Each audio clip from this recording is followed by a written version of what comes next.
Salut à tous, aujourd'hui on va parler d'un problème fréquent chez beaucoup de managers et dirigeants, la procrastination, ou l'art de remettre les choses au lendemain ou à plus tard. Je vais vous présenter aujourd'hui les astuces de différents héros que vous connaissez, que ce soit dans des films ou des séries assez récentes, pour voir comment ils font pour ne pas subir la procrastination et l'arrêter et la vaincre complètement. Avant d'attaquer, n'hésite pas à t'abonner si tu aimes ce contenu et surtout à le partager, ça me permettra de rester motivé pour te produire encore et toujours de nouvelles vidéos. Cette présentation est faite dans le cadre de mon coaching de groupe. C'est les 15 premières minutes de mon coaching de groupe qui est gratuit pour les managers et les dirigeants. Donc n'hésite pas à le rejoindre avec le lien en bio. Allez, on attaque tout de suite.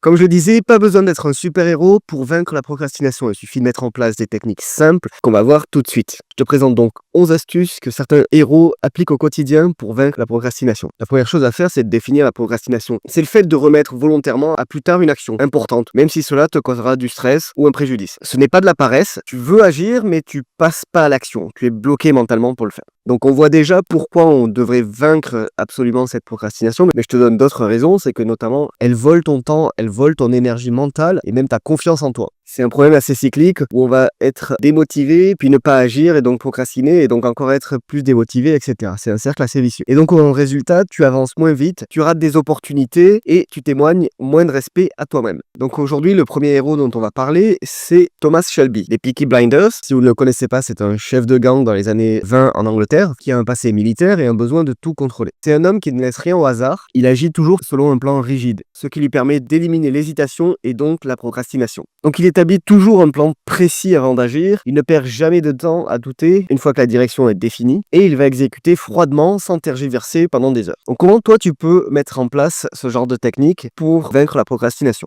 Tu peux déjà commencer par préparer ta journée la veille, au soir. Et une fois que tu es planifié, tu n'as plus de débat interne, tu exécutes juste ce que tu as prévu. Notre second héros est une héroïne, Beth Harmon dans Le Jeu de la Dame, une série sur Netflix notamment. C'était une orpheline qui était surdouée notamment aux échecs dans les années 60. Et elle construit sa vie autour de rituels rigoureux pour garder son esprit en ordre face à la pression. Et son succès vient d'une routine quotidienne qui bloque le chaos intérieur. C'est exactement ce qui permet de contrer la procrastination. Donc elle a des rituels quotidiens pour les échecs, pour les études, pour l'entraînement. Sa journée est très calibrée et il n'y a plus de place pour l'hésitation. Toi, dans ton quotidien, tu peux structurer ta matinée en ayant des routines à la même heure avec le même démarrage. La routine permet d'éliminer le chaos mental. C'est une habitude qui est très puissante pour éviter l'hésitation. Ensuite, on part du côté magique et monstre avec Geralt de Rive, qui est dans The Witcher, un chasseur de monstres dans un monde très brutal. Il a été modifié pour accomplir des missions impossibles sans flancher. Et son absence d'émotion apparente est un choix stratégique. Il agit sans attendre l'envie ou la motivation. Pas de procrastination, car l'action est sa raison d'être. Donc il ne discute pas ce qu'il doit faire, il ignore l'hésitation et il agit par devoir. Tu peux t'en inspirer. Par exemple, quand tu sais ce qu'il faut faire, fais-le, tout simplement. Ne te pose pas 12 000 questions. Ignore ton état émotionnel, n'attends pas la motivation et lance le mouvement. Ensuite, on va chez nos amis de la famille Addams, avec Wednesday Addams, la fille, qui est dans la série sur Netflix, une adolescente gothique et brillante, et qui mène des propres enquêtes dans un lycée surnaturel. Elle agit seule, sans validation extérieure, et se consacre chaque jour à sa mission avec rigueur presque maniaque. Son obsession bien canalisée devient un modèle pour lutter contre la procrastination. Donc elle se lève pour écrire, pour enquêter, pour agir. Elle avance même seule, même sans personne à côté, et elle fait de son projet sa priorité. Alors toi, tu peux par exemple bloquer 1 heure par jour pour ta mission principale et interdis-toi de la reporter. On revient dans le monde un peu moins surnaturel avec Walter White de Breaking Bad. C'est un professeur de chimie qui est atteint d'un cancer et qui devient un baron de la drogue pour subvenir aux besoins de sa famille. Parce que les soins sont très chers notamment. L'urgence de sa situation le pousse à créer, à improviser, à agir, même dans le flou. Sa deadline vitale tue toute forme de procrastination. Donc il lance des projets ultra risqués sans attendre. Il improvise sous tension, mais il ne cherche pas la perfection. Alors comment l'appliquer au quotidien? Tu peux te donner par exemple 25 minutes pour produire un brouillon d'une chose, une première version. L'urgence va te pousser alors à l'action et pas le blocage. C'est un peu la méthode Pomodoro par exemple, se définir un créneau très court pour faire une tâche. Plus la deadline est loin, moins on se mettra de pression pour la faire. On repart maintenant dans les airs avec Tony Stark dans Iron Man, qui est donc un multimilliardaire, génie de la technologie et super-héros au passage. Il essaye d'externaliser pour aller plus vite. Il n'essaie pas de faire tout lui-même. Il délègue, il automatise, il externalise, notamment grâce à des intelligences artificielles, pour se concentrer sur sa vraie valeur, l'innovation. Son génie repose sur sa capacité à ne pas s'épuiser dans des tâches secondaires. Donc il délègue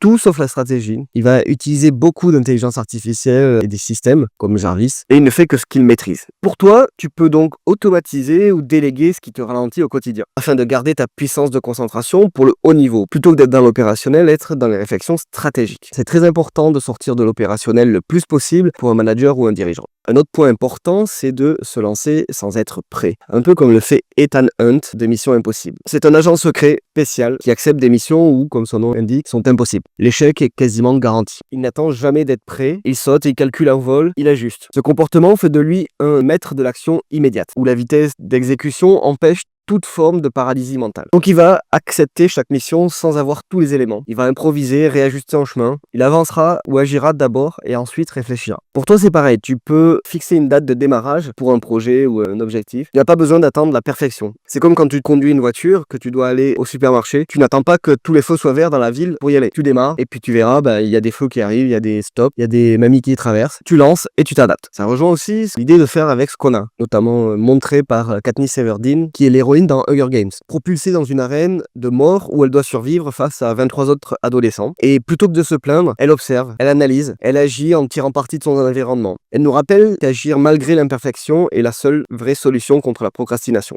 Donc elle perd pas de temps à se plaindre, elle va utiliser chaque contrainte comme un outil et elle va jamais chercher les conditions idéales, un peu comme Ethan Hunt dans Mission Impossible précédemment. Donc toi, ce que tu peux faire, c'est d'identifier 3 contraintes pour en faire un levier. Au lieu de te dire c'est un obstacle, dis-toi c'est une ressource, c'est une opportunité. Beaucoup d'entreprises, par exemple, te disent on n'a pas d'argent, donc on peut pas faire telle chose. Mais les exemples de startups qui n'ont pas d'argent ou de PME qui n'ont pas d'argent et qui ont trouvé des moyens innovants pour se démarquer de la concurrence, pour aller chercher plus de clients, pour avoir une meilleure technologie ou un meilleur service client, sont pléthore. Donc le manque d'argent n'est pas forcément un problème. Avec de la créativité, on arrive à pallier ce problème. Une autre astuce, c'est de répéter jusqu'à ce que ça devienne facile, un peu comme l'a fait Buzz l'éclair dans Toy Story. Le film parle de jouer et il se croit être réellement un ranger de l'espace. Il échoue, il chute, mais il persiste à répéter ses actions jusqu'à ce qu'elles deviennent naturelles. Son objectif, c'est de voler. Il échoue, il chute, mais il persiste à répéter ses actions jusqu'à ce qu'elles deviennent naturelles. Ce personnage symbolise parfaitement la puissance de la répétition quotidienne pour surmonter la peur de commencer. Donc il persiste malgré ses échecs à voler, il se répète sa mission constamment et il apprend par l'action répétée. Pour toi, fais la tâche que tu repousses chaque jour pendant 5 minutes. Et répète ton mantra comme un déclencheur, faisant une visualisation. Un des points importants pour vaincre la procrastination, c'est la responsabilité, qui va déclencher l'action, un peu comme Peter Parker, alias Spider-Man. Il agit car il se sent responsable. Il comprend que son inaction a causé la mort de son oncle et il veut à tout prix réparer cette erreur. Donc il lie chaque action à une cause et il avance même quand c'est dur. Sa responsabilité personnelle, c'est son antidote absolu à la procrastination. Donc se mettre une pression extérieure, c'est un moyen très important de combattre sa procrastination. Tu peux alors te rappeler qui souffre si tu n'agis pas, ou quels sont les projets ou les objectifs qui tombent à l'eau si tu n'agis pas. Attache ta tâche à une mission plus grande et une vision claire de là où tu veux aller. Et enfin, la dernière astuce, c'est que l'effort bat le talent.